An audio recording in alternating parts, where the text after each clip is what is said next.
അറിവ്. പരിശുദ്ധാത്മാവിൻ്റെ 7 ദാനങ്ങളിലെ 5-ാമത്തെ സമ്മാനമാണ് അറിവ്.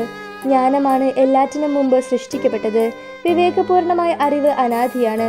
സുഭാഷിതങ്ങൾ പുസ്തകം 2-ാം അധ്യായം 11-ാം വാക്യത്തിൽ ഇപ്രകാരം രേഖപ്പെടുത്തിയിരിക്കുന്നു: വിവേചന ശക്തി നിന്നെ കാത്തുകൊള്ളുകയും അറിവ് നിന്നെ സംരക്ഷിക്കുകയും ചെയ്യും.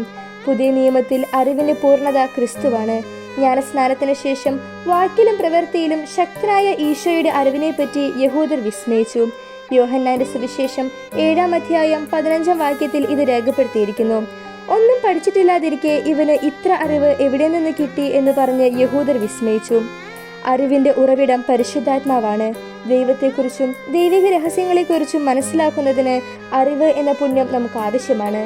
ദൈവത്തിന്റെ രഹസ്യമായ ക്രിസ്തുവിനെ കുറിച്ചുള്ള സമ്പൂർണമായ അറിവ് ലഭിക്കുന്നതിന് വേണ്ടി ശക്തരായി പോരാടണമെന്ന സന്ദേശം നൽകിക്കൊണ്ട് വിശുദ്ധ പൗലോസ്ലീഹ കൊളോസ്യർക്കാർക്ക് എഴുതിയ ലേഖനത്തിലെ 2-ാം അധ്യായത്തിൽ 2-ാം വാക്യത്തിൽ ഇപ്രകാരം പറയുന്നു: കാരണം ജ്ഞാനത്തിന്റെയും അറിവിന്റെയും നിധികൾ അവനിലാണ് ഒളിഞ്ഞുകിടക്കുന്നത്. അപ്പോൾ നീ ദൈവഭക്തി എന്തെന്ന് ഗ്രഹിക്കുകയും ദൈവത്തെക്കുറിച്ചുള്ള അറിവ് നേടുകയും ചെയ്യും. എന്തെന്നാൽ കർത്താവ് ജ്ഞാനം നൽകുന്നു, അവിടുത്തെ വചനത്തിൽ നിന്ന് അറിവും വിവേകവും പുറപ്പെടുന്നു.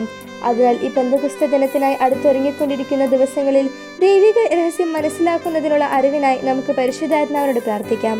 ആമേൻ.